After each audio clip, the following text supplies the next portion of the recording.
even have any idea what this could be. 2012 Jeep Grand Cherokee to 3.6. Didn't want to start, took the button out, tried the key, started it, driving it for a while, then put the button back in, went to try it again, but this is what happened with the button. But now, so I put the key back in, and this is what it's doing. And whatever that light is right there.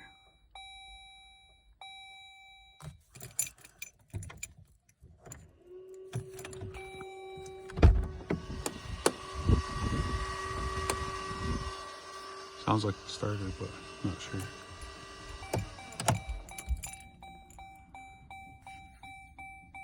Appreciate the help.